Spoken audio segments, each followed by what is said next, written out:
And we spoke about tawheed as well, so cutting off any connection and disassociating from anything else. So how does tawheed relate to tawakkul? Can anyone else contribute to that conversation? Other than yourself? Any one of the boys, gentlemen, brothers, bros, homies? No? With tawheed, knowing that Allah subhanahu wa ta'ala is one and that He's the only one that you're meant to be putting tawakkul in.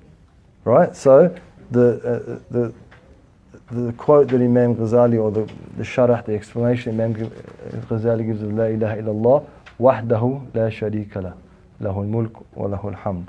That example that there's no association of partners with Allah subhanahu wa ta'ala. So therefore that there is only one being in the universe, in existence, that can do anything. That's the essence of tawakkul is tawheed. Now. Also, just from the book, Imam al-Haddad was saying, use the example of the ayah from the Qur'an. So, Lord of the East and Lord of the West, there is no God but God. So, take him as a patron, and that was broken down. And then also gave us a stronger example of why tawakkul is just logical and the way it's like the order that is written in the Qur'an as well. Right. Yep. That's it. Anything else? Anyone else want to add anything? No. We also went through one of the hadith that the Prophet said about if we have true tawakkul, then we'll be like the birds who go off in the morning hungry and come back with them. So how does that work? What's the explanation to that hadith? Anyone? Come on, guys. I have to give you C- or even less than that. The sisters have been going strong. So what was the connection? Why is it that if we had the tawakkul, the reliance on Allah that the birds have, that Allah subhanahu wa ta'ala will give us our sustenance, as the hadith says, provide for you as He provides for the birds, subhanahu wa ta'ala. Why is that? What's the nexus? What's the connection? Now. Because the birds don't fully know if they're going to get food or not. They're putting their trust in who created them. Right? That's exactly right. So the birds don't have fridges and storerooms and whatever mustawda'at, warehouses and transportation, logistics networks and all these things, and they just go out relying on Allah subhanahu wa ta'ala and nothing else. Nothing else. They don't have that. We're going to, maybe if I set up this trap and whatever else and I do this thing and whatever, something's going to... No, they just rely completely on Allah. Because they rely totally on Allah subhanahu wa ta'ala, Allah la yukhayyibuhum. And Allah subhanahu wa ta'ala, He doesn't allow them in a sense to be disappointed. Because they're relying on Allah. وَمَنْ يَتَوَكَّلْ عَلَى اللَّهِ فَهُوَ حَسْبُهُ. Whoever, as the verse said last time, and the one who relies on Allah subhanahu wa ta'ala will suffice him. So if a person fully relies on Allah like the birds do, Allah won't let them down, won't let that person down, because then the person will say, wait a minute, I relied fully on Allah. 100%, everything I had in my mind, I was fully committed, fully conscious of Allah subhanahu wa ta'ala, and the whole time I was doing that thing, I had no reliance on, and then Allah subhanahu wa ta'ala, that I didn't get it, then that puts doubt in their faith. Right? It puts doubt in their own, in other words, faith in their belief in the existence of Allah subhanahu wa ta'ala, the power of Allah subhanahu wa ta'ala. So the birds don't have that issue. That's it, they go out on their instinct and do whatever they do. That's one of the examples of one of the animals. And so if we had that same reliance on Allah Azza wa Jal that the birds did, without saying, oh, it's my skill set, it's my intelligence, it's my connections, it's my job, it's my bank account, it's my whatever, then Allah would fulfill our needs completely, because we'd be completely relying on Him subhanahu wa ta'ala, and He wouldn't want to disappoint us. Naam. Anything else? You made a quick list of the 5 classic creatures. Yeah. Okay, hold on. You had to go. Who? Anyone? Crow. The crow's one. The what? What? Rat. Yeah, or mouse. Snake. Snake, sorry. Yeah. Snake. Scorpion. Scorpion. And gecko. And mashallah, alhamdulillah. So there's, like we said, if there's no laws against it in wherever you live, it's sunnah to kill those creatures. You get ajr for it. You get reward for it. All right. Anything else? No. All right, we'll continue inshallah subhanahu wa ta'ala. Alhamdulillah rabbil alameen. Hamdan yuwafi ni'amahu wa yukafi mazidah. والصلاة والسلام على خير الأنام وعلى آله وصحبه وسلم. إننا ونتعلم والتعليم والتذكر والتذكير والنفع والانتفاع والإفادة والاستفادة والدعاء إلى الهدى والدلالة على الخير والحث والتمسك بكتاب الله وسنة رسول الله ابتغاء مرضات الله وقربه وثوابه سبحانه وتعالى. Praise Allah subhanahu wa ta'ala, the sovereign, mighty creator of all things in the universe, and we ask our Lord most high and exalted to send copious and unlimited and eternal blessings and salutations upon our beloved Prophet Sayyidina Muhammad sallallahu alayhi wa ala alihi wa sahbihi wa sallam, amma ba'd. And we acknowledge the traditional owners of the land, the Aboriginal people, and we pay our respects to their elders past and present. So, the Imam al-Haddad rahimahullah subhanahu wa ta'ala nafa'ana bihi wa bikum radiyallahu anhu wa ankum, he says وَعَلَيْكَ وَاعْلَمْ أَنَّ أَصْلُ التَّوَكُّلِ عَلَى اللَّهِ مَعْرِفَةُ الْقَلْبِ بِأَنَّ الْأُمُورَ كلها أو كلها بيد الله ما ينفع منها وما يضر وما يسوء منها وما يسر وأن الخلق لو اجتمعوا كلهم على أن ينفعوه بشيء لم ينفعوه إلا بشيء قد كتبه الله له أو على أن يضره بشيء لم يضره إلا بشيء قد كتبه الله عليه. So we know we're on 120 in the old book, and about 126 or 7 or something is it on the new one? 128, Jazakallah khair, on the new one. So he says, the Imam, he says, may Allah be pleased with him and you, may Allah subhanahu wa ta'ala benefit us from him and yourselves. Know that the basis of reliance on God is the heart's knowledge that all matters are in God's hands, whether beneficial or detrimental or harmful, pleasant, unpleasant or pleasant, and that were all creatures to unite to be of benefit to someone, they would benefit him only in the way in which God has already written for him. And if they were to unite to harm him, they would only do so in that which God has already written for him. So that's the basis. If a person really wants to break down the meaning of reliance on Allah subhanahu wa ta'ala and look at the most elemental, or the most fundamental form of reliance on Allah, tawakkul ala Allah subhanahu wa ta'ala, that's it right there. And there's a hadith, the Prophet ﷺ mentions in a hadith that a person can't be benefited unless Allah decides, and if all of creation, and all of creation doesn't just mean people, it means the jinns and the angels and the creations we don't even know about. So the decree of Allah subhanahu wa ta'ala will come to pass irrespective, of anything else that ever happens in the history of anything and in the future of anything. And Sayyidina Musa one time, he asked Allah Azza wa Jalla, he said, what if the creations went against you? Allah subhanahu wa ta'ala said, no, it's impossible. And then Sayyidina Musa, just tell me, what would happen? What would happen if all of creation went against you, Ya Allah? And then Allah Azza wa Jalla said to Sayyidina Musa alayhi salam, Moses alayhi salam, he said, no, it's not going to happen. Then Musa alayhi salam, he asked again, what would happen? And then Allah subhanahu wa ta'ala said, I would release a dabba or a beast, a creation that I've created, and it would swallow up the whole of creation in one morsel. And then Sayyidina Musa started to think about it. Wait a minute, if there's a creation and it's so big that it can swallow up all of creation in one morsel, then where is this creature? Then he asked him, he said, Ya Allah, where is this creature? And Allah subhanahu wa ta'ala said to Sayyidina Musa alayhi salam, he said, it's grazing in the pastures of my knowledge. So the knowledge of Allah Azza wa Jalla is so vast that this creature that could swallow up all of the entirety of creation is grazing and constantly eating in the knowledge of Allah Azza wa Jalla. So it's impossible. The only thing that can occur on this world, in this universe, in this cosmos, in creation, is that by the order of Allah. So you get some people, they say like, oh, if Allah is a merciful God or whatever, how come babies have cancer, and how come people die young, and how come natural disasters come? That's the thing is, if we only think of the world in which we live in the material sense, of course that sounds unreasonable. Of course it sounds unreasonable. So a person who wants to consider an equation has to look at the whole of the equation, that which is on one side of the equal sign and that's on the other side of the equal sign. A person can't look at it on one faceted way and say, well, that's unfair. Because Allah subhanahu wa ta'ala has got the hereafter. And so what Allah subhanahu wa ta'ala does, why is there murderers and mass murderers and whatever else? So the essence of that is that human beings have the will to decide to do what it is they please. If Allah subhanahu wa ta'ala didn't allow human beings to do as they please, how can they be judged? It's impossible to judge someone if you don't give them an option. Right? For example, a Muslim, they haven't eaten for a week, there's only food you can give to them is pork, for example, and they eat it. You can't say, oh mate, how'd you do that? Brother, you ate pork. Well, I haven't eaten for a week, and the only food you get, you can't blame that person. And the Sharia doesn't blame that person. And Allah subhanahu wa ta'ala doesn't blame that person. There's no choice. So no one can be held responsible for something where they don't have a choice. If someone comes to you, puts a gun to your head and says, give me all your money, and you give that person all your money, that's why it's illegal to do that, because there's no choice. And so if human beings didn't have the choice to do good or evil, then there's no way they could be judged. So that's the first reason why that exists in the first place. And secondarily, why does Allah subhanahu wa ta'ala do that?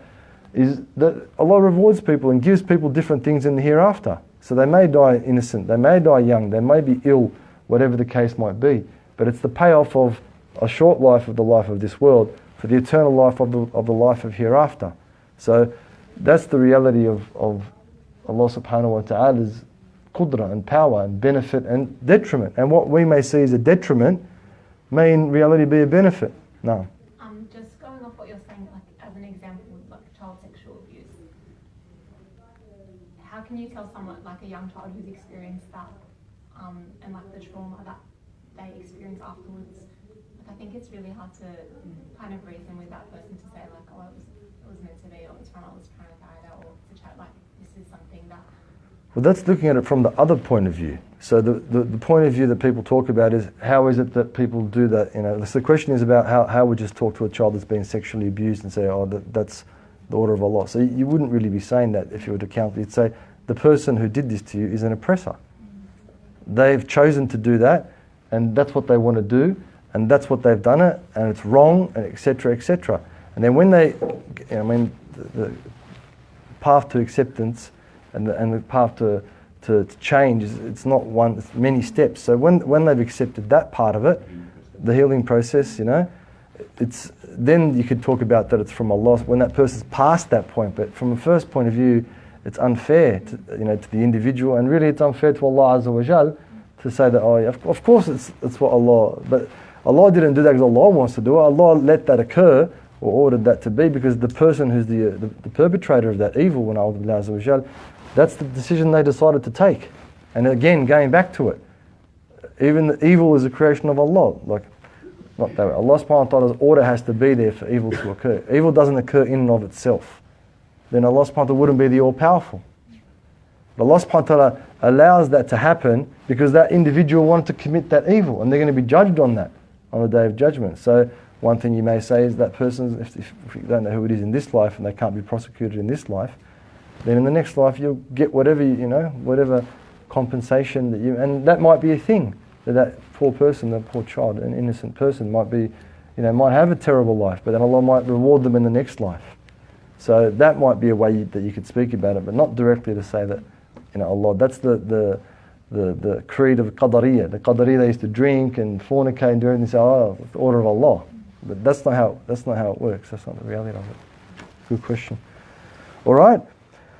So the whole purpose is that Allah subhanahu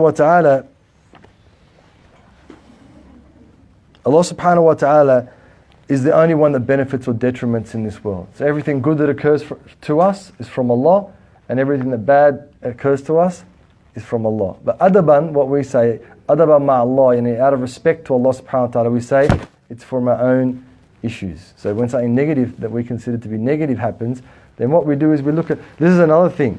Some people say, I'm a good person, why did these bad things happen to me? Okay, yes, you may in your own opinion and your own evaluation of yourself be a good person. Yeah, it's Allah subhanahu wa ta'ala who judges who's a good person, who's a bad person.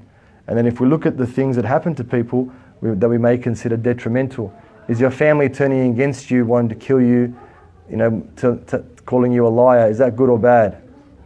Would you consider that beneficial or detrimental? Detrimental. What about being born an orphan?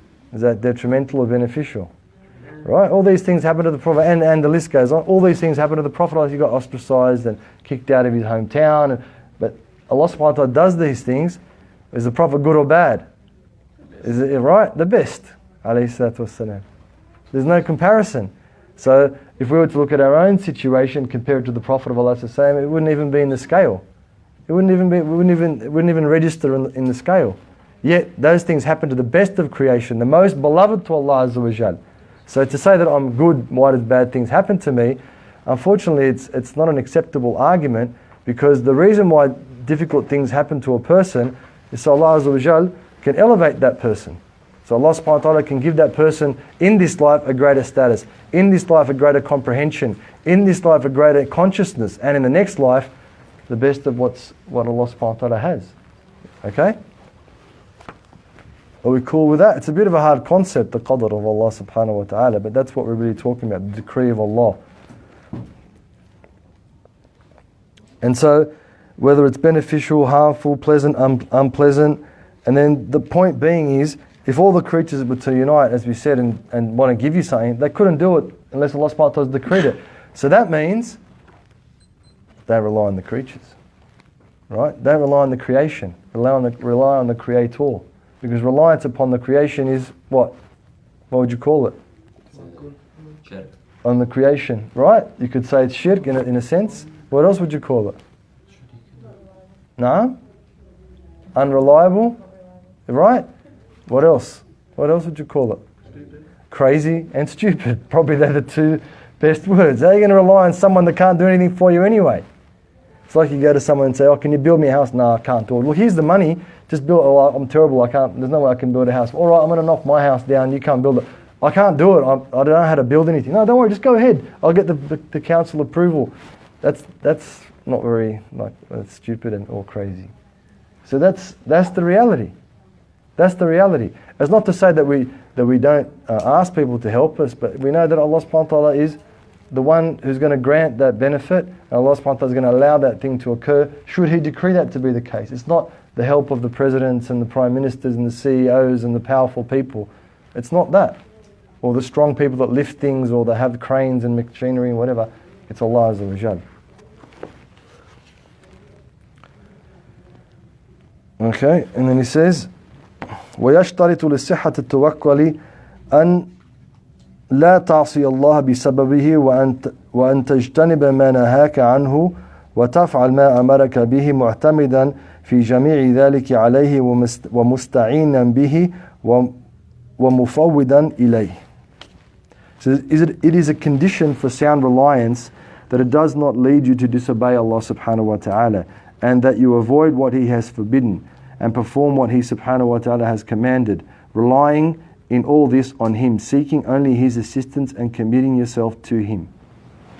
Alright, so then the reliance on Allah subhanahu wa ta'ala in terms of that tawakkul, it shouldn't be an excuse to disobey Allah. So some of the goofy Sufis or whatever you want to call them in days gone by, they thought they got to such a stage they didn't have to pray anymore. They thought, we're so close to Allah, we're making full tawakkul ala Allah, full reliance on Allah, we don't have to pray. And then some of the Sufis that knew how, they had knowledge, they said to them, are you higher in rank than the Prophet of Allah or not? They said, of course not. They said, well, but he prayed till the end of his life. Even when he was sick and he was in his terminal illness, he went to the masjid, he couldn't pray Imam. Sayyidina Abu Bakr he prayed Imam. So they worked it out. So just because a person's relying on Allah subhanahu wa ta'ala doesn't mean they can break the Sharia, so to speak. It doesn't mean they can go outside the bounds of what is in the Islamic law in terms of the Sharia, in terms of what we have to do and how we have to practice our faith. And as a continuation of that, he says, and also one outside of the fact that, so that particular point is about a person who believes they have full reliance on Allah, using that as an excuse to do disobedience to Allah. That's one aspect of it. The second aspect of it is if one truly relies on Allah subhanahu wa ta'ala, how can they say, or how can they disobey Allah? Knowingly, purposefully do that. How can those two things be reconciled with one another, if that makes sense? Does it or not? No. Alright, so what that means is, how can a person say that I'm fully reliant on Allah Azza wa Jalla and no one else, and then not pray, and then not fast, and then tell lies, and then those two, they're mutually exclusive. They can't be put into the same. How can I say that I'm fully reliant on Allah subhanahu wa ta'ala and disobey the orders of Allah? How can it be? Does that make sense? Yep. And vice versa. How can the person be reliant fully on Allah subhanahu wa ta'ala and not do the things that Allah subhanahu wa ta'ala likes? Because the person's claiming that. They're complaining, I'm relying on Allah. Or Allah's saying, well, fast, pray, whatever. Well, that means that person is not relying on Allah subhanahu wa ta'ala. So for a person to truly be reliant on Allah, it's conditional. They stay away from what is haram and they perform what is beloved to Allah in terms of the fara'id and all those other things. That's a condition of it. Without that, a person is not truly relying on Allah. It's a pretty simple concept, isn't it? Alhamdulillah. He says, وَلَا يَقْدَحُ فِي تَوَكُّلِكَ دخولك في شيء من الأسباب الدنيوية إذا كنت معتمدا على الله دونه. So this is another important point, and we kind of touched on it last time. It said, certainly for the one whose reliance is sincere, his use of worldly means will become meager. Using any of those means. So did I miss a sentence? His use of worldly means, certainly for the one whose reliance is sincere, his use of worldly means will become meager. Or did I miss it? Right. Using any of the world's means does not invalidate your reliance, as long as you rely on Allah and do not and not on that which you use. So that's a very, very important concept for us mubtadi'in, for those of us who are trying to work out our reliance on Allah subhanahu wa ta'ala and strengthen our connection to Him subhanahu wa ta'ala. It's very, very important for us to understand that reliance on Allah. Remember we gave the example last week, the brother that, I'm fully reliant on Allah, he's on the dole or whatever, it doesn't work, and then when the food comes, he's the first one getting into it, rather than a person who's truly reliant on Allah, they wouldn't even go for the food. They know that they fully rely on Allah, they don't need the food and to actually move their hand, move the food into their mouth by using their hand and chewing and then swallowing. So those things, that doesn't make sense. A person can't say that I'm not reliant on Allah, that I'm only relying on Allah subhanahu wa ta'ala and not on the causes, the asbab that Allah subhanahu wa ta'ala has made, because that's going against the prophetic way. Otherwise, if Allah subhanahu wa ta'ala didn't send the Prophet of Allah, a person might get away with that, right? If Allah subhanahu wa ta'ala just kind of, imbued in our hearts and our minds that He exists subhanahu wa ta'ala, and then, the book just kind of appeared somewhere and we went and got the Qur'an and we read it, one might think that it's okay in that situation. It might be acceptable in that situation for a person to say, well, that's it, I'm just going to not worry about anything, except that Allah subhanahu wa ta'ala is going to supply me with whatever I need. I'm not going to worry about getting married, I'm not going to worry about working, I'm not going to worry about, taking care of my responsibilities to my family. That might be alright. But Allah subhanahu wa ta'ala didn't do it that way. He sent the Prophet of Allah sallallahu alayhi wa ala alihi wa sahbihi wa sallam to show us how to make proper tawakkul ala Allah azza wa jal, to show us how to implement the book of Allah subhanahu wa ta'ala. So therefore, a person, that's why he said alayhi salatu wasalam, if you follow two things, la tadallu abada, kitab Allah wa sunnati, the book of Allah and the sunnah of the Prophet of Allah sallallahu alayhi wa sallam. So it's inexcusable and unacceptable for an individual not to take with the asbab. I don't know, there's a good word in English for asbab. It's the causes, but the means, whatever you want to say. It's a good word in Arabic, sabab. It's the thing that cause and effect type thing. Although our cause and effect is Allah azza wa jal.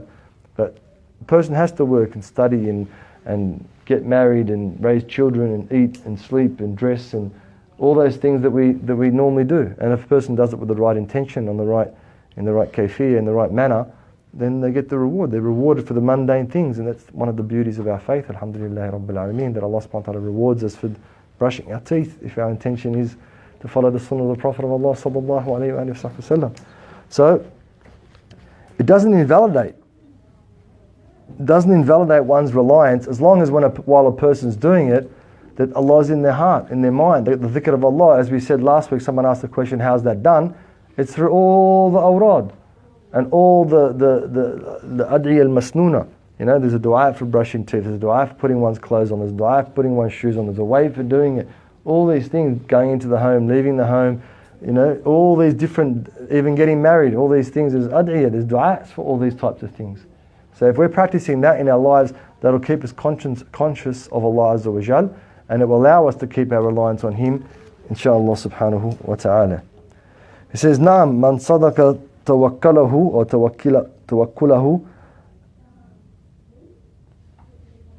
ضعف دخوله في الأسباب الدنيوية وأما التجرد عنها بالكلية فلا يحمد إلا في حق من دام إقباله على الله وطهر قلبه عن الالتفات إلى غير الله ولم يضيع بسببه من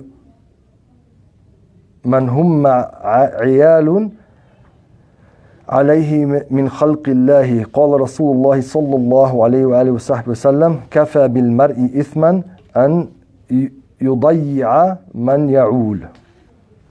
So now the Imam, he gives a total explanation for that. He says, certainly for the one whose reliance is sincere, his use of worldly means will become meager. Meaning that person who's sincere with Allah subhanahu wa ta'ala, as for totally divesting oneself of them, this is praiseworthy only for those whose approach to God is uninterrupted, whose hearts are purified from attending to anything other than Him, and who do not do so, and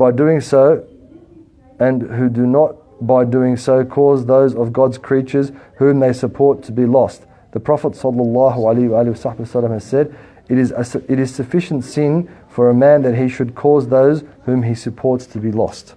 So the first part of it is most relevant for us. Certainly for the one whose reliance is sincere, his use of worldly means will become meager. For us, in terms of understanding what the Imam's talking about,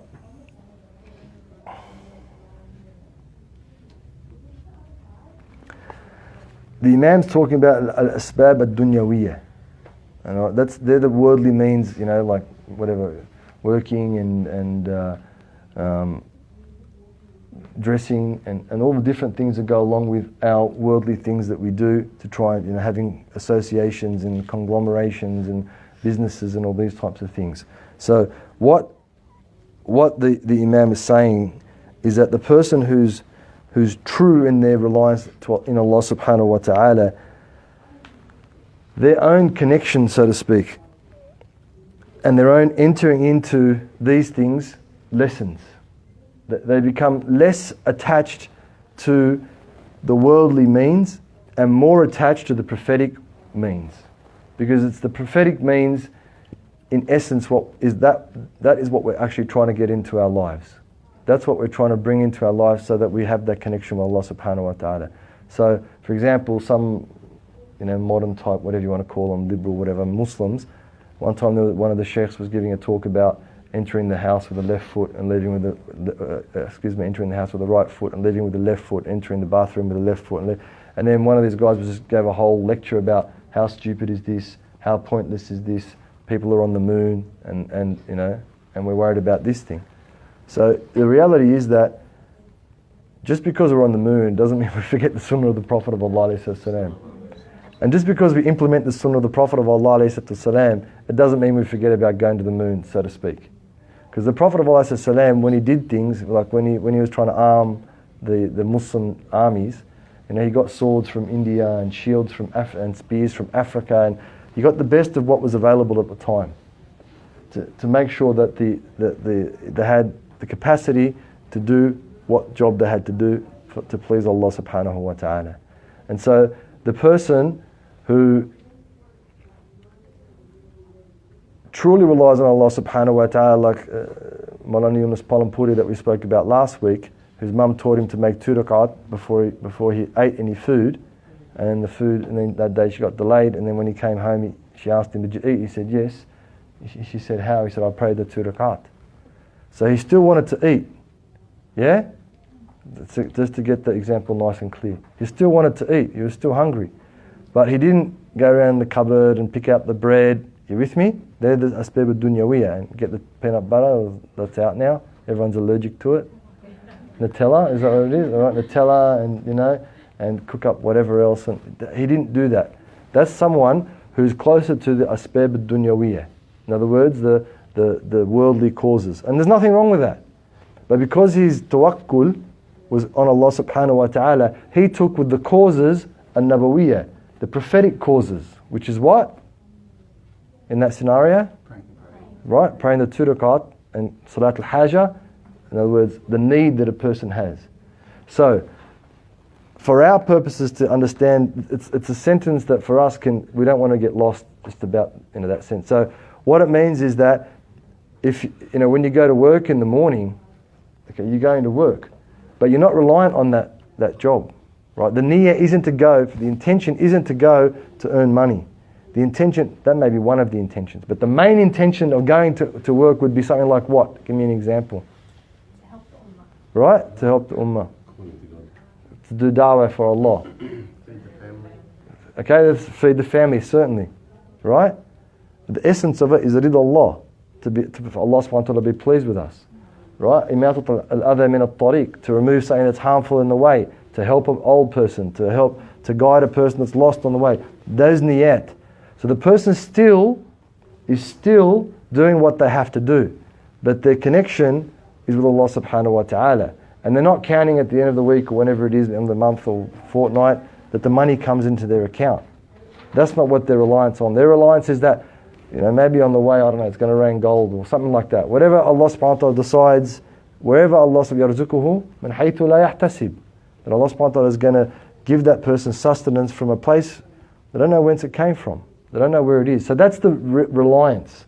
That's the proper reliance. And that before they go to work, they pray 2 rak'at at work or whenever they pray salat al-duha, for example, they're tied to those things. They're tied to the dhikr. They're tied to making sure that if they get paid by the hour, they're working a full hour. If they told someone they're going to do this kind of job, they do that kind of job. So in essence, it's not time is money, if I want to use that example. It's not that case. It's that time is my akhirah, and time is getting close to Allah subhanahu wa ta'ala. Time is my hereafter, and time is getting close to Allah. So and for example, reading Surah Al-Waqi'ah at night, because that brings rizq, right? Subhanallah bihamdihi, subhanallah al-azim, 100 times a day. That brings sustenance. So their reliance becomes on the prophetic means, and they delve less deeply, because that's kind of what the Imam's saying. Na'am man sadaqa tawakkaluhu da'fa dukhuluhu fil asbab ad-dunyawiyya. And da'fa, it doesn't mean that it completely disappears, but it becomes weakened. Da'fa, it becomes less of the main cause that a person's working for. Because we don't want to have in our minds that, that's it, I'm giving up everything. How many times I hear it from people? Shaykh, alhamdulillah, I've come in deen, I want to give up everything and I want to do this. Why do you want to do that? Why do you want to give up everything, like halfway through uni, or just finish and then do something, then go do something. Finish what you're doing. You started doing something, change your intention firstly, that before you were doing it for whatever reason. Now you want to do it to please Allah Azza wa Jal. You want to do it because the Prophet said, gain knowledge. And whatever other, help the ummah, whatever other reasons that a person may have to go do these types of things. So the person's entering into the asbab, driving their car, whatever it is, waiting in line, instead of saying, oh look, if the line goes quicker, my turn's, no. Maybe they read the name of Allah subhanahu wa ta'ala, al-Muqaddim, the one who advances, the advancer. So their reliance becomes greater on Allah subhanahu wa ta'ala and less on the worldly means. Is that clear? There's no doubt about that, because it's a bit of a tricky one. I don't want people sitting at home and saying, oh, the Shaykh said sit at home. No.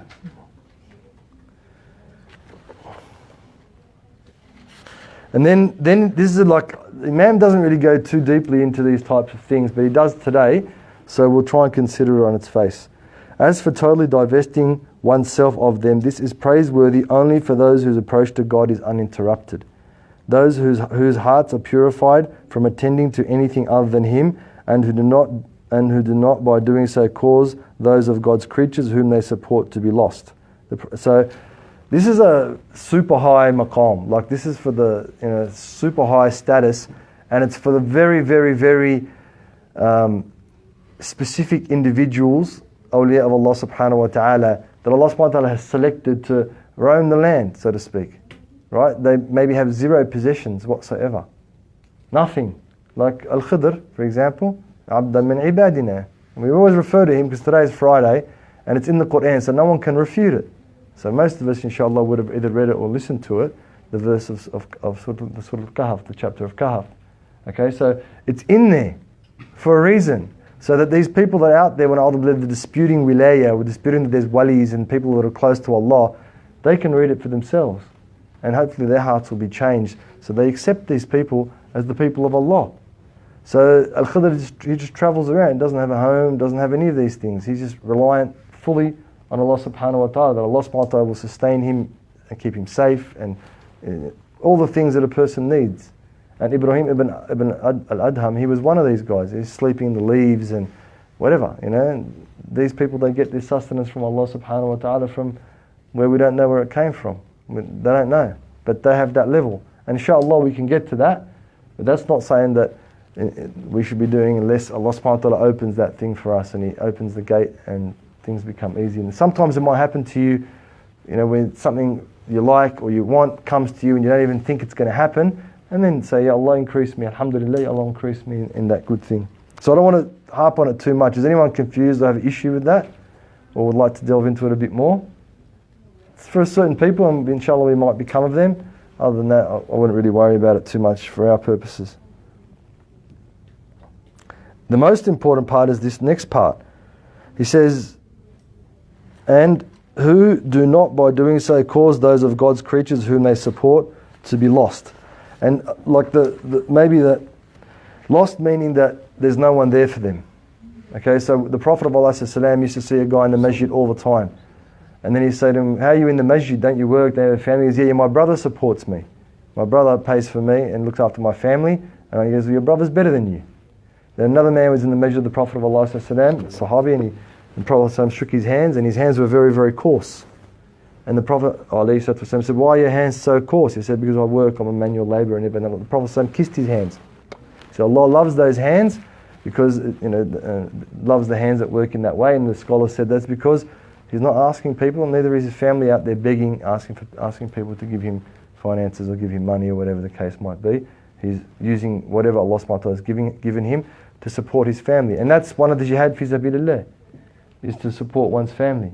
It's one of the biggest rewards in doing anything good, in terms of one dedicating themselves to Allah subhanahu wa ta'ala, is alhamdulillah earning and taking care of one's family. So look, in the scenario for Australia would be the situation about people being on social security unnecessarily. If someone's ill or out of work or whatever, genuine about it, and they're on social security, that's fine. But if someone, like, I've met heaps of dudes, they're praying and fasting and whatever, and even they were saying that, it's been recommended from some of the scholars, which I doubt is the case, but that's what they were saying, that, a person should sit on the dole and, and get Centrelink or whatever and spend their time doing dawah. I don't think that any sheikhs would say that, but that's what these blokes were saying. And so that's actually an abasement. The Prophet of Allah said the most hated person, one of the most hated people to Allah, and the hadith says the most hated person, is the rich beggar, or the unnecessary beggar. And that's what it is. If you're going every 2 weeks, filling the form or whatever it is, I don't know how it works these days, right? And you're getting the money and you're doing shahad al-zur, it's a false testimony of faith. It says, do you tell, you promise you're telling the truth, whatever. Yeah, I'm telling the truth, and they're working and doing whatever, and all they're doing is, alhamdulillah, if they're worshipping Allah 24/7. But most people are not even doing that. They stay up all night playing cards, don't worry about their kids, don't worry about their family. And when alhamdulillah, the result is what we get. We get a community when alhamdulillah, where criminality is acceptable. It's acceptable in a lot of facets in our community for people to do fraud. It's not a big deal. Oh, it's all right, man. Oh, good on you. Wait a minute. Well, let's have a gathering and you tell me the fraud you did. I'll tell you the fraud I did, and we'll conspire to defraud the government, which is us, the taxpayers, of more money. And it's halal, brother. What halal, bro? What are you talking about? Where did you halal it from? Where did you make it halal? Under what circumstances and conditions is it halal to defraud someone? Under what circumstances and conditions is it halal to beg when you don't even need to beg? And most of these people, not of them, but some of them, they're out there working anyway, cash money or whatever they're doing, and they're still getting. So that's probably the closest sort of. And then you look at their families. One time I went to this funeral and they were like, Sheikh, how come the kids in Australia are so corrupt? Well, you corrupted them. You fed them haram. You expect to feed your kid haram and your kid be a pious man or woman. It's not going to happen. It's not going to happen. You can't feed your kid haram and expect your kid to be straight. When Allah subhanahu wa ta'ala. So don't go blaming the kid. Blame the one who raised that kid. Blame the one who fed that kid. So that's probably the closest example in that's the diya. That's the naam. So Sheikh, some years ago, I was asked to come and give a talk in the Bankstown area, and the settling people there who wanted to know what makes the Muslim men leave, like a carpet layer or a carpenter, leave the family, completely without any money and go off preaching. Because there is a set of Muslims who do that. It's called the Tablighi Jamaat. They think that it is okay to leave your family or 5 kids and then just go off preaching. And to me, that is what this is about, is that you can't, not fulfill your obligations to your family and go and preach in the name of Allah. And they couldn't get Centrelink because of the last year's income was enough, and yet they had no money and they were basically starving. So the Centrelink, I said, look, as far as I'm concerned, I don't think that is right. So the question is about, what if someone leaves their family in their home and without the right amount of supplies, the right amount of sustenance, and goes preaching for Allah? Of course you can't do that. Hajj is not only is it a farad, it's a rukun of the deen. And one of the conditions of Hajj is that you have enough money to go and come. In other words, go to Hajj, spend your time in Hajj, come back, and also you have enough money to look after your family while you're away from Hajj. And it's a rukun. Like you can't get out of that if you've got the capacity, financial and physical capacity, and the tariq and the path is clear. So what about something that's extra on top of that? So of course, leaving your home and going fi sabilillah is one of the most highly praised attributes and actions that a person can do. But conditional to that is to leave your family with enough sustenance for however long you're going, a week, a month, a year, 2 years, 10 years, whatever it might be. It's conditional. A person couldn't do that. And that's the exact meaning of this, of what the Prophet of Allah is talking about, what Imam Haddad's talking about. That it's not that, I left them with $10, I'm coming back in 10 months. Allah will take care of them. That's not tawakkul, that's stupidity. That's not tawakkul. Tawakkul is that, I've got whatever, $10,000 for 10 months. Insha'Allah, that'll be enough for them. Insha'Allah, calculating however much rent you have to pay and electricity and food and school fees and whatever else happens, medicals, whatever else, inshallah, Allah Azza wa Jalla will be enough. Then Allah may put the barakah, the blessing in that, should something happen, whatever the case might be. But not do the numbers, so to speak. There's a hadith that said, Man iqtasada lam yaftaqir, along those lines, that whoever has a budget, so to speak, they won't become poor. So Prophet, he tells us to do these things, what we call common sense is prophetic guidance for us. The Prophet is guiding us that you want to do it, you go, even people in the time of the Prophet of Allah that didn't have the financial capacity to go with him, he didn't let them go unless someone sponsored them. So it's not, it's in the prophetic tradition everywhere. There's some people that don't have a proper understanding, unfortunately. Okay, so What about if you're by yourself and you're going to Hajj? Do you need to have enough money for yourself after as well? Or? to go, it depends on what you need it for. So the question is, what about if you're an individual, you don't have a family, you don't have to pay for anyone else? Depends. If you need to come back and you need to maintain a house, for example, or whatever you're living in for that time, yes. It has to be, of course. Can't come back and be destitute. It's living in a cardboard box might be good for some people, but it's not the prophetic way. No? Yeah, fair enough, but the thing is, there's conditions for these things. Like a person who's ill, Ramadan's coming up inshallah, and their Muslim doctor is a good practicing Muslim, he says to them, if you fast, you're never going to get better again from that illness. The prophetic guidance is, don't fast.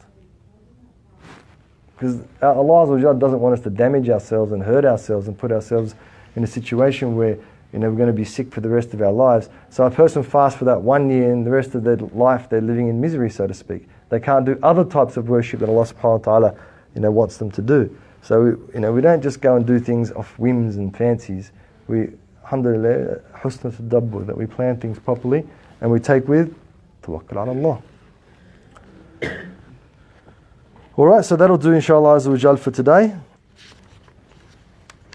Sallallahu ala Sayyidina Muhammadin wa alihi wa sahbihi. Any questions about any of that? No. Sorry, Shaykh, I'm still confused about just that last sentence. So who do not by doing so fulfill God's creatures whom they support. So Go back to the Centrelink example. So the question was about the last sentence. What's the Arabic term? It is sufficient. Diya'. So that's what it means. It is sufficient sin for a man that he should cause those whom he supports to be lost. So in Arabic, it says, وَكَفَى بِالْمَرْءِ إِثْمًا أَنْ يُضَيِّعَ مَنْ يَعُولُ.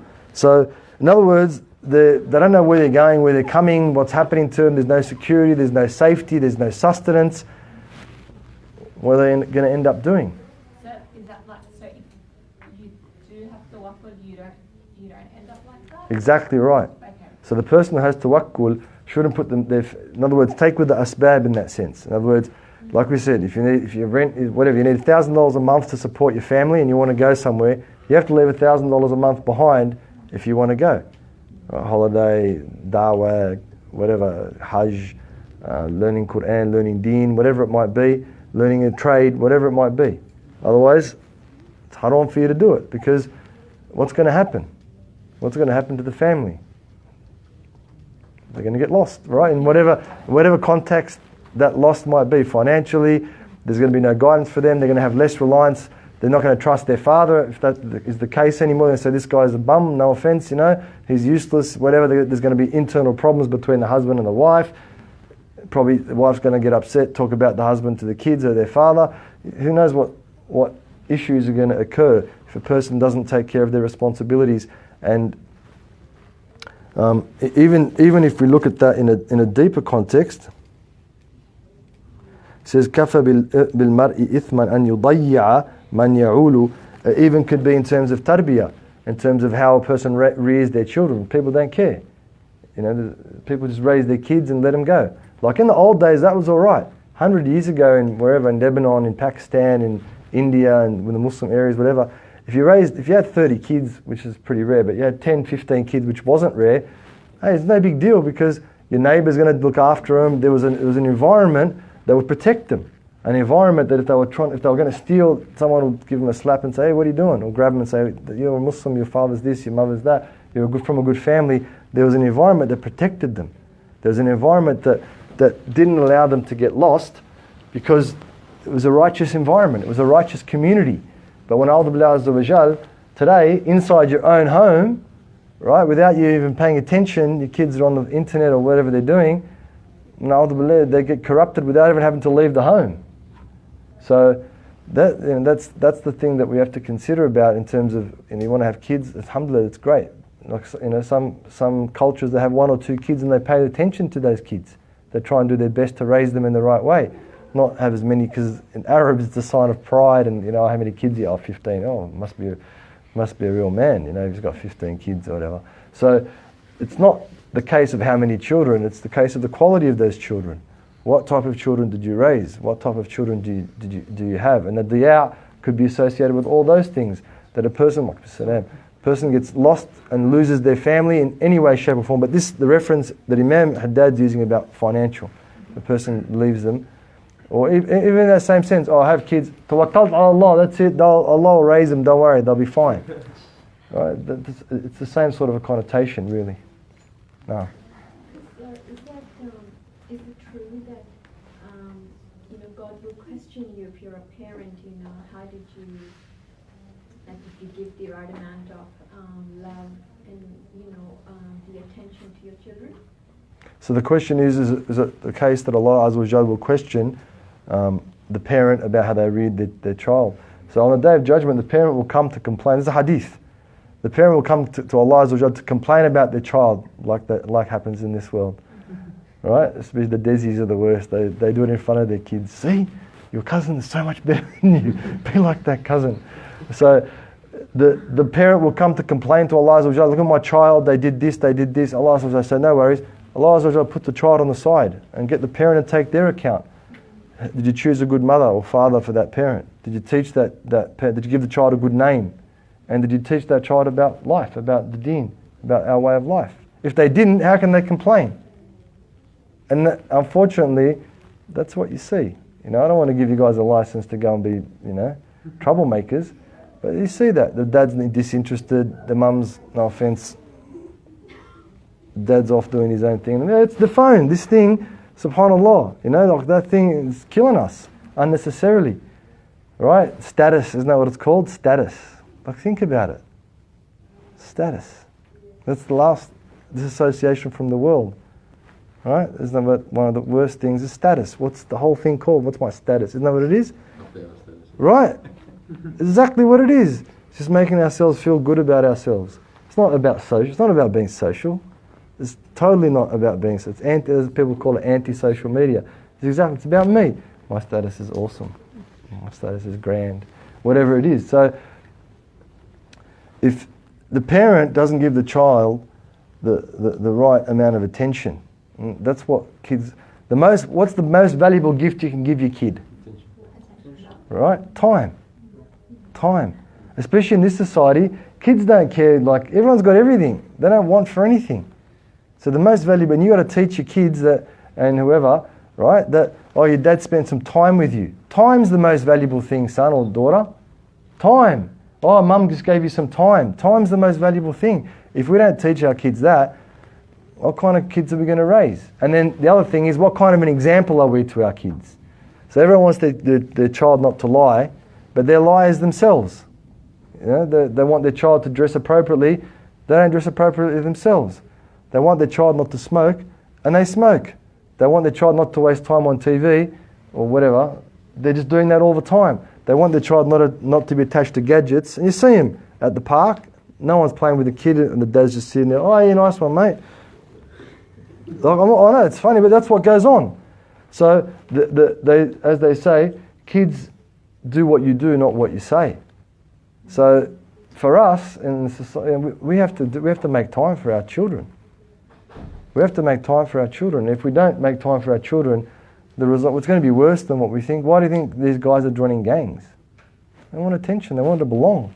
The dad's got no time for them. Some of the families that I've met, the way the parents speak to the kids and the way the kids speak to the parents is atrocious. But even worse than that is the way the husband speaks to the wife, and the way the wife speaks to the husband.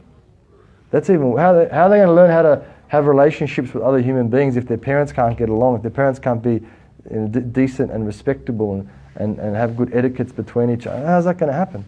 So of course, if we want to always blame the kid because it's easy. We want to blame anyone, really. Anyone we can find, we would love to blame them for our faults and our misgivings and misguidings. It takes the pressure off. It's so-and-so's fault. It's society's fault. It's the community's fault. It's the government's fault. It's always someone else's fault. But in reality, we've got to take that responsibility. If we don't look after our community, our youth, etc., what are we going to have in the future? So yeah, of course, the parent gets judged. No. Anything else? Any other questions? No. In terms of health professions, what's the ruling? In terms of? Health professions, like what's the ruling in terms of halwa with non-mahram and touching non-mahrams and all that? So the question is about in terms of a person's health profession and touching someone who is not mahram or someone of the opposite gender, or being in a khalwa, being in an enclosed space. There are exceptions to those things. The general rules apply. If one can do their best and hopefully get into an environment where they can follow those rules, it's a lot better for one's faith. Some scholars would say that it's better to find a profession that you don't get into that situation. But for emergency treatment, for health reasons, if someone can't find a male, if someone's a female, they can't find a female doctor, then they're entitled to go to a male doctor, and vice versa. A doctor, health professional, whatever the case might be. But there are some dispensations for that. But for a believer, like doing the same thing all the time, that's a dispensation is problematic unless a person can get out of it. It's much, much better for them. If they can't, then do what they have to do now and plan, inshallah, in a year or two or whatever it might be, to find some area within that profession that allows them to practice their faith. And so khalwa, like for example, a place that has a window, like a lot of hospital rooms and offices and things that have windows in the doors, that's sufficient as long as it's not a closed even if the door's closed, but if there's a window where people can come and see or whatever, then it's okay. Or if the door's not locked and people can come in, it's a public access, so to speak. Anyone, not public off the street public, it doesn't have to be that public, but public where anyone else could go in and out, then it's all right in that situation.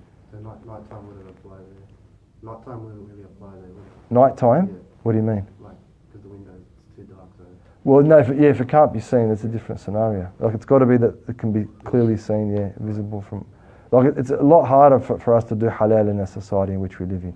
Because those things are, you know, they're taken to be weird, and they're taken to be sexist, and they're taken, you know, to be misogynistic and all those types of things. So we need to be... It's not easy, but if you rely on Allah Azza wa Jal and do your best, inshallah the time will come where where you'll be doing something that's fully halal, inshallah. Naam. What is the basis for this ruling? In what way? Yeah, why is it that, like, you know, many people, they have offices in terms of confidentiality, they're inside with no windows, nothing. So what is the basis? Is the basis that you may be accused of doing something that is haram? Could be all of that. So the question is, what's the basis of these things? The basis is that when there's two people that are unrelated of the opposite gender in the room, that's locked and secure, no one else can get in, then the shaitan is the third one. So that's the basis of the hadith. And it's not just about, like, one time they had this thing on recently, and it was like, oh, you know, I can trust myself. Yeah, great, everyone can trust themselves. It's not about just the physical aspect of it either. Because, you know, there's a lot more to sexuality than fornication. You know, sexuality isn't just about sex in and of itself. It's all the lead-ins, the lead-outs, you know, all the things, the flirting, the funny gestures, the looking, and the preoccupation that another person has with someone else they're attracted to, whether that be male or female in the days in which we live in, irrespective of which gender a person is or abides by these days even. So it's not just about the physical thing. It's about the, does he like me, does she like me business, you know? Is she attracted to me, am I attracted to her, or am I attracted... It's all that. Right? It's not healthy for a person to do... I'll come to you. It's not healthy for a person to be in an environment on a regular basis where those types of things are going on. It's not healthy for a person, male or female, to be constantly considering that, you know, the kind of their purpose is based on some sort of sexuality. And I think the effects of that are quite clear in our society, with all the, you know, the mental illnesses involved with weight, and the mental illnesses involved with all the other things, you know, bigorexia and anorexia and all these melees that we have that are just revolving around physicality and nothing else really, because a person's not comfortable. And we go to sexual dysphoria and all these other things that we've been speaking about. And the list just keeps getting bigger. You know yourselves, you're in psychology, that DMS or whatever it is every year, every 5 years, whatever they look at it, it's becoming huge. So these are the things that the believer, whose heart should be connected to Allah, they should be making the dhikr of Allah subhanahu wa ta'ala. That is going to stop that first and foremost, their consciousness of Allah Azza wa Jal, and it's going to become base desire when and then from that, all the spectrum of things, that accusations and all the other different things that can happen, and actually those things. Anyone who works in an office knows that. Anyone who works in an office where there's more than 20 or 30 people, you know what's going on. You know, I was a kid when I worked in an office, and I could see that things that are not proper were going on amongst people. It's the natural state. When you spend enough time with someone, whether you were attracted to them the first week or the first month or the first year, after a long enough period, the attraction somehow develops, and when it's a recipe for disaster, as they say. Fadl. You know, you mentioned that some of the sunnahs of the Prophet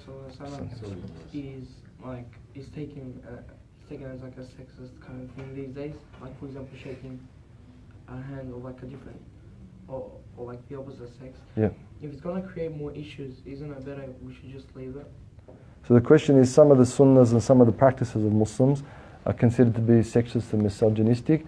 The question is, isn't it, for example, handshaking, should we leave it or should we not? We can't leave something that's farded upon us. So the best way to do it is to explain to the person whose hand you're not going to shake, listen, out of respect for women or out of respect for men, my faith teaches me that I only shake the hands of my, you know, female or male relatives. Most people understand, and if they don't, make dua that they do. You know, if we don't stand up for what we believe in, and we don't stand up for our own way of life, how can we expect that we'll be accepted? We won't be. It's not, you know, it's not going to happen. And that's unfortunately one of the things that we're doing. We keep watering down our faith, watering. Like this whole business with Eid and Dhikr Mawlid al-Nabi and Laylatul Qadr and 10th of Muharram and 10th of Dhul Hijjah and all these days. The Community Relations Commission, when I was at the mosque at Lakemba, they used to write to us every year and say, can you give us the dates for Eid? We're like, no, we can't give you the dates for Eid. That's just embarrassing. And that's just ridiculous. It's beyond embarrassing. It's ridiculous. Why can't we live in a country where that's how things work here. They put out a gazette, they put it in the official government diary, and it comes out. If you don't show up the next day after Laylatul Qadr, you can't get in trouble because it's a religious holiday. But because we don't want to pick a day, and even though we know when the day is, but we just don't want to pick it, or whatever the story is, it's embarrassing. So if we don't take a stand for ourselves and our own way of life, how can we expect that anyone else is going to say, oh, they're all right, those Muslims? You know what I mean? It doesn't look in the calendar. Every other religion's got their Passover and Yom Kippur and Lent, and all the days are there for all the different, except ours ones. Eid, it's like, what day is it? Like, what do you mean? You know what I mean? It's pretty really, we kind of got our heads in the sand when it comes to that issue. We need to kind of come to the fore. Any other questions about anything relevant or no? I have a question about Sayyids or Ahlul Bayt. No. Is there any difference or which you can distinguish between them and normal people? Or So, is it different, I don't know, personalities or traits or can you trace it back to nationality?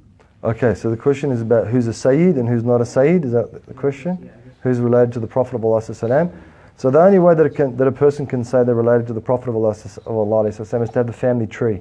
So to go back and look back, and there's special ulama, the special scholars that look at these things. So, for example, in Lebanese context, Bet Najjarin and Sabsabi and these families, it's known that they're from a family that was recognized hundreds of years ago, and they're connected to that family, and that family is from the Prophet of Allah. So the Sayyids, they go on the family. The Sayyids, one of the maqasid of Sharia, one of the foundations of Sharia is that people know who their progeny is. And we think in our day, you ask anyone what background are you, that most people don't even really know. Alhamdulillah, we know because we only just came from our respective countries 1 or 2 generations ago. But go ask your grandfather who his grandfather was. Ask your mum who her great grandfather was. I'll almost guarantee you they won't know. The majority of people don't know. How can you not be interested in who you are, even if it's physically? And there's a big effect to that.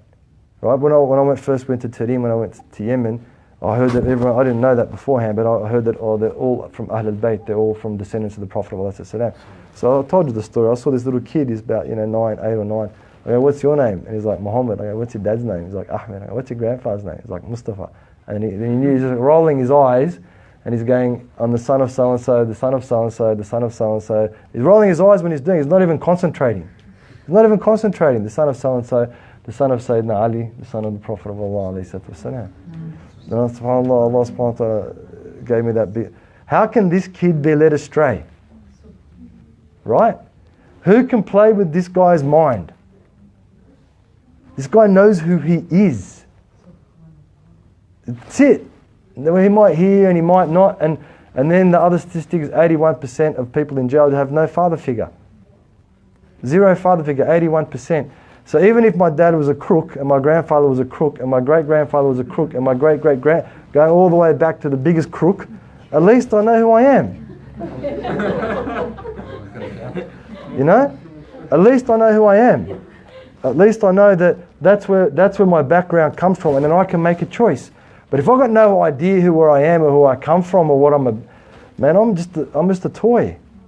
Right? I can just easily be played with, one way or the other. And then the Sayyids, like one of the Sayyids, in other words, that's a common vernacular for a descendant of the Prophet of Allah, he's bragging, right? He's bragging on that same point. He's bragging, yeah, my grandfather, and blah, blah, blah, whatever. And the other guy said, yeah, you're right, you are a descendant of the Prophet, but look at your character. My dad was a garbologist, and before him a garbologist, and alhamdulillah I'm learned, and I've got more knowledge than you. So I've done better than what my progeny did. So alhamdulillah. Whereas you've done worse than what your progeny did. Does that make sense? So it's not just about... So it's extraordinarily important for each one of us, and some of the scholars say it's even a fard, to find out where our background is. A Sayyid is not like a regular Muslim, of course not. He's got the DNA, the same DNA as the Prophet of Allah sallallahu alayhi wa sallam, and that's not a big thing. In the Shafi'i madhab as well, a Sayyidah, like a lady who's a Sayyidah, can't marry a non-Sayyid. There's no kafa'ah. It's strict Shafi'is. Don't tell me strict Shafi'is, everyone else is okay. But the strict Shafi'is, right? Because why? Because the progeny's lost. Progeny, we're not like the Jews. The Jews take their progeny through the mother. We take our progeny through the father. Right? And there might be certain circumstances, but I know for a fact, that's it. The Shafi'is, they won't do it. They won't do it.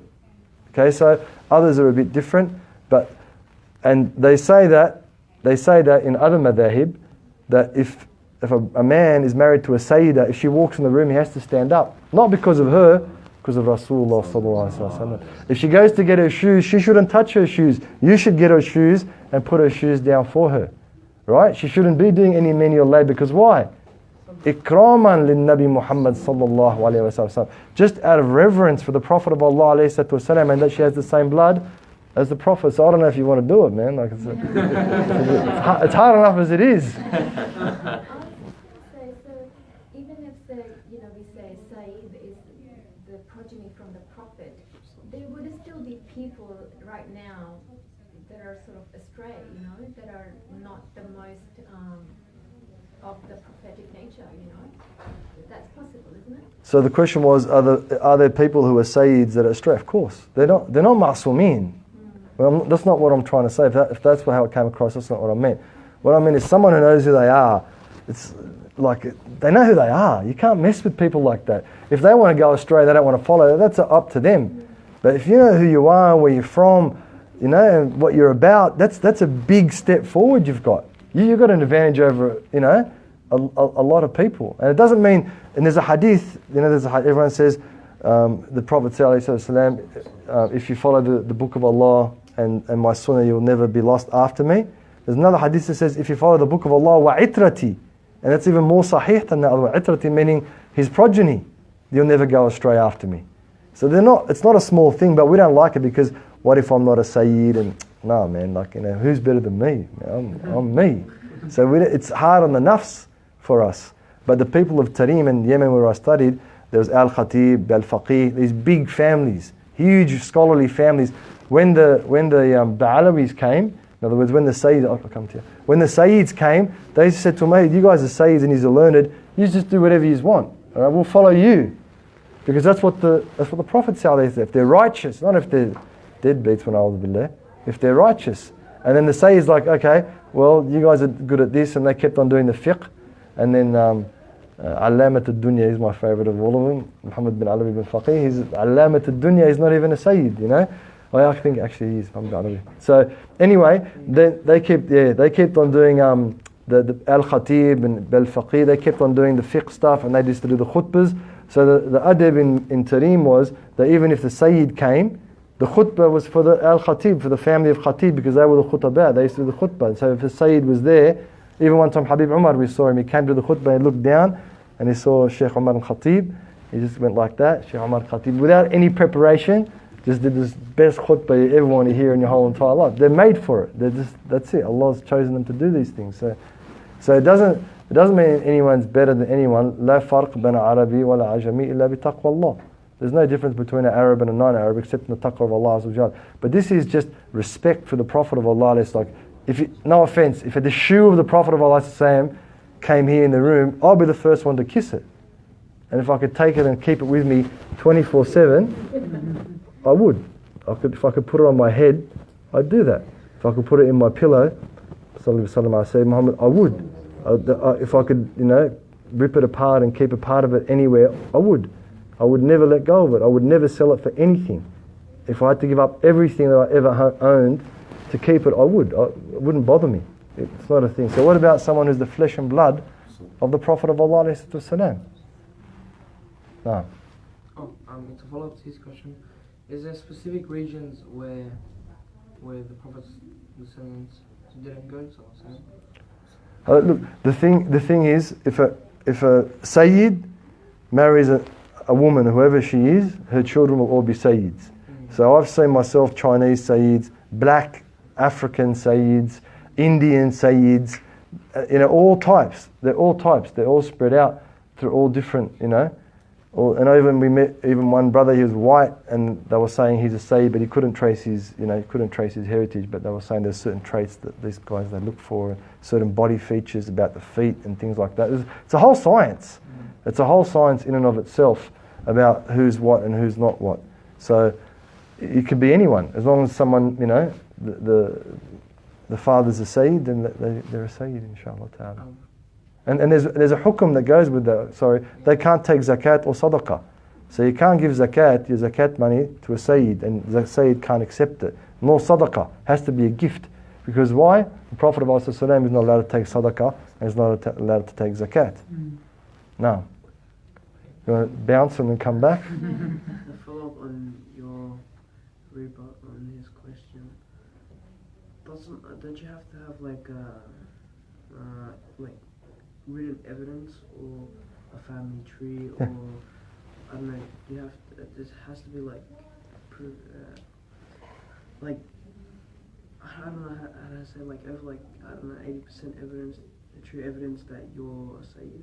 Like we said, the first part of the answer was you have to have evidence, not 80%. You have to have 100% family tree, or if you can't trace your progeny all the way back to the Prophet, to one of those families that are known to be from the prophetic lineage.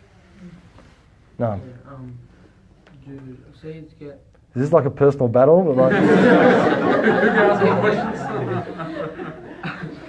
do Sayyids, are they like more blessed than the normal individual? Do they get special, is there do they get more like barakah or something? Or what he's trying to say is, if the Sayyid does a sin, it's doubled, or if he doesn't do it, it's doubled. So that's a good question about who gets more blessings or who gets more sin. There's a lot of different talk amongst the scholars about who and what. But of course, the expectation is that someone who's from the progeny of the Prophet of Allah, like people get judged according to their capacity, right? If you grew up in a family where the family is related to the Prophet of Allah, like go back to the example that we gave between the guy who's a Sayyid and he's bragging and the garbologist, and who wants to come from a garbologist family. Allah's going to judge one way and one the other way. There's no doubt. It's a bigger responsibility. That's it. They're Sayyids, they're the holders of the DNA, the blood of the Prophet of Allah ﷺ. Who won? Any other questions? No. In the hadith, the Prophet ﷺ puts his hand on a version of the Old Testament. I think just says the Old Testament, and he says, "I believe in everything that's in it." So, does that mean that the Old Testament is not corrupted, or? No. Look, what that means is what was sent with Sayyidina Isa alayhi salam. Whatever was sent with Sayyidina Isa alayhi salam, there's no doubt about that. But of course, the things in the Testament were changed. I think the hadith. Afwan, the Old Testament is Musa alayhi salam, so it's the Torah. Yeah, I think it said what it said. So I've got to say the question because it doesn't come up. So the question was, the Prophet ﷺ in the hadith got the Old Testament, put his hand on it and said, believe in everything that's in it. Does that mean the Old Testament is uncorrupted? And the answer we gave, no. Yeah, so I think it was said it was the book of the Old Testament. So it doesn't mean this certain book, like the physical book, was unchanged. I don't know. So the question is, does that mean the actual copy that the Prophet of Allah ﷺ had was the unchanged, unadulterated version? I haven't delved into that hadith that deep to know if that was the case or not. If I come across something, I'll let you know. Jazakallah khairan. No. Part 2? No, follow up on his question. So, you know how the Jews believe in the Torah and the Christians or Catholics or whatever believe in the Injil or the Bible? No. You know how the Qur'an was written by Prophet Muhammad? No, it was written by scribes. Yeah, it wasn't written by him. It was revealed to him. Well, yeah, I'm confused with that. And comparing that to Jesus, who wrote the Bible? Was it his 12 apostles? Right, so the question is, who wrote the Qur'an, who wrote the Bible? Yeah, so the Qur'an was written at the time of the Prophet ﷺ, when the Sahaba used to hang around, be around the Prophet ﷺ. They used to write things down on different parchments, on leather, on bones, on all sorts of things, because they didn't have that much paper. Then when the Prophet of Allah ﷺ returned to Allah Azza wa Jal, at the time of Abu Bakr, there was a war, and 70 of the Hafaz, and so many people memorized it, 70 of the Hafaz got killed in that war, and they said, we better do something, because it'll get lost. So a committee was formed. In other words, the Qur'an will become adulterated. It won't stay in its pure form. It'll become corrupted. And they made a committee, and Sayyidina Muawiyah was on that committee, and all the parchments that were written at the time of the Prophet of Allah ﷺ were collected, whatever form they were written on, and there had to be 2 verifications, 2 versions of the same ayah, for example, verse. Then they gathered it, they put it in the Qur'an, and they call it the Qur'an al-Uthmani, stayed in the time of Sayyidina Uthman. So that's how the Qur'an was done. The Bible was many years later, and that's why there's the book of John, Matthew, Mark, Luke, I think that's and Jacob. So there's the different books, there's different versions, because they were written, some say 200 years later. There's a lot of difference of opinion about when it was done, St. Paul, what he did, and all these different things. But that's the reason why it's not as accurate, because there's different versions of the same account. They recently found out, I don't know if it was recently or a while back, but they found out there was like this lost Gospel of Barnaby. Anyway, let him finish. Anyway, answer your question. Ask a question.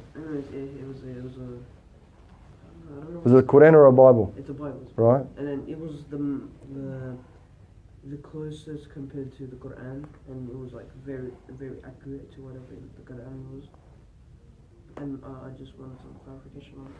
Like the words that are in the Injil, the things that Allah subhanahu wa ta'ala put in the Bible and He put in the Torah, there's no contradiction between those in the Quran.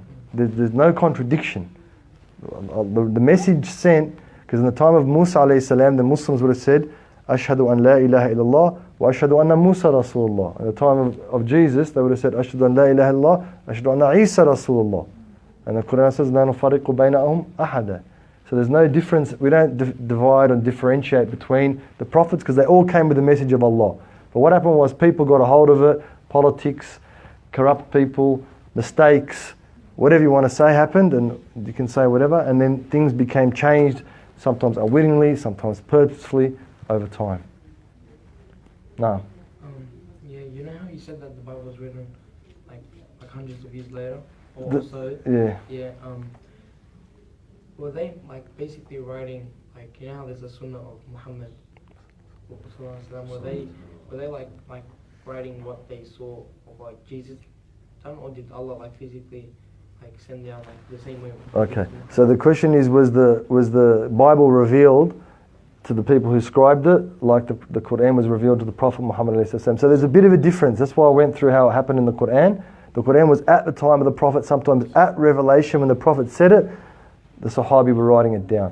The difference with the Bible, it was later on, they were looking back through accounts, through history, through word of mouth, through whatever, history's like that. If you look at, it's exactly the same as any document that comes through history. There's always different versions. There's always, people said that there was this many people, others said there was this many people, others said there was a red flag, some said it was an orange flag. As things get passed on through time, that things change a little bit. So some of it was, obviously they were trying to keep the word of Allah, because that's what the Injil was, the word of Allah, the Bible, but things happened and it got changed. No. Why don't Allah make it more clear that if He knew that they were going to change it and make it 3 in 1, why didn't He just make Jesus say that specifically Allah's only one? Yep. And strictly one, instead of what they So the question is, why didn't Allah subhanahu wa ta'ala make it more clear? Well, He did. That's what the Quran is. The Quran was the revealed, the Quran is the total clarity, the book. Because don't forget, each of the revelations came at a different time. At the time of Sayyidina Musa, what was the prevailing thing that was happening? It was magic. And at the time of Sayyidina Isa, Jesus, what was the prevailing thing that was happening? Medicine. At the time of the Prophet of ﷺ and our time, what's the prevailing thing that happens? Words. Haki, as the Arabs say. Just words, man. Just don't believe the hype. It's just words and words and words and words and words. That's all we're hearing, just playing with our intelligence, so to speak, playing with our brainwashing, if you want to call it that. So Allah Azza wa Jalla revealed the Qur'an because the poets and the words were so strong. So each one has to be relative to the time in which it came. Yeah, but Allah obviously knows the future. Of course. If I understand it was a test, but if Allah knew that like more than 2 billion people would follow this, wouldn't He like? I see what you're saying. Like merciful enough to, just like being in Jannah. So the question is, if Allah subhanahu wa ta'ala knew that there's 2 billion people that are going to be misguided or whatever, wouldn't it be? Well, in the original version it was that there's only one, but people came along. Like if you look at what's that? The Treaty of Nicaea. Go research that. That's what's the name of that Pope? Constantine. Constantine. Right? They had an agreement with the Roman army, right? And that's how the Trinity and all that came about. So have a look at that. The Treaty of Nicaea in Constantinople. That's where the capital of Christianity was back in the day, and it'll explain to all those things that you're thinking about. Do a Google search, but don't look at Wikipedia. Try and find something a bit more reliable. No. Because I read about exactly that topic, in terms of how Paul was actually when he came. Khalas, leave it for another time, unless you've got something specific to add to. Let him read it. Let him read it. The actual disciples of Sayyidina Isa, and they were rejected. But the Roman emperor actually took the Bible that Paul got and he spread it out. You have a look at it, and then if you need anything else, talk to Hajj Abdul Fattah. He'll guide you. Someone had a question up there. That's all right. You actually just clarified it. Okay, no. Just a quick question, last question.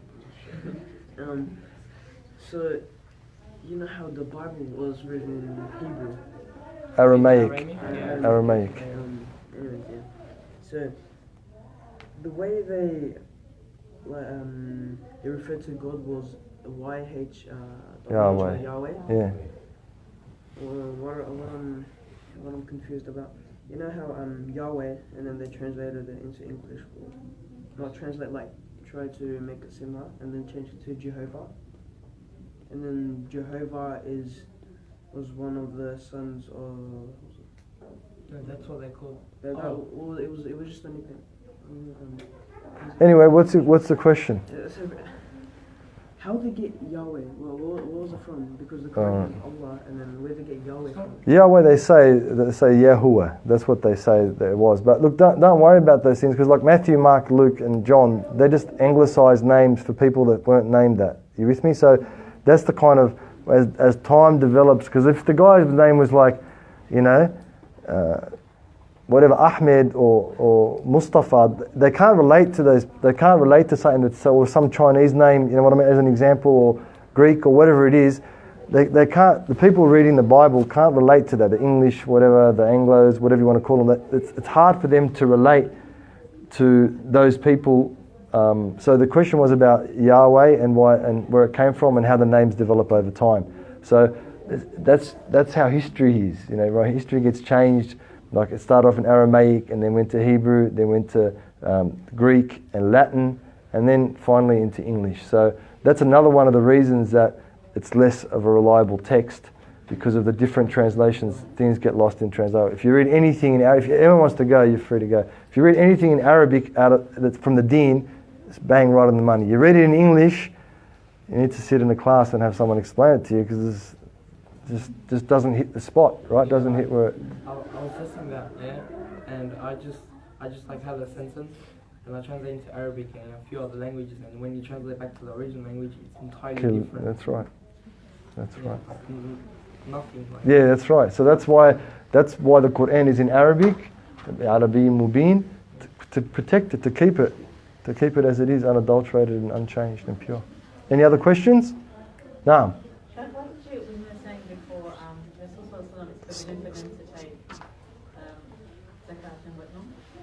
Why is that? Because it's haram for the Prophet himself to take, any Prophet, not just Muhammad alayhi sallam, any Prophet, it's haram for them to take zakat and sadaqah. And because they're from his family, they got the same ruling.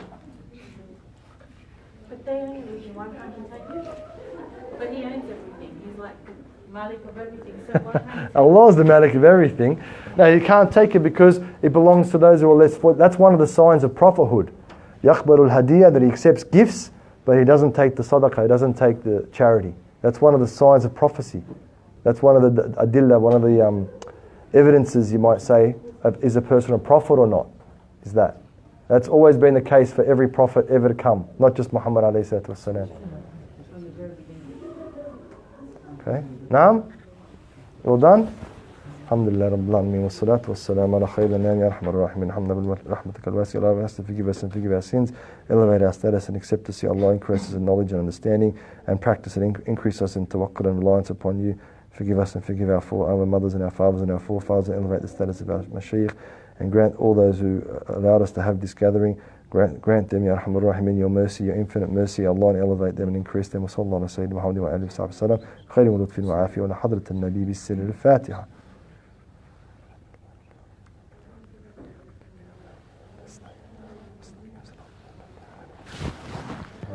Good question.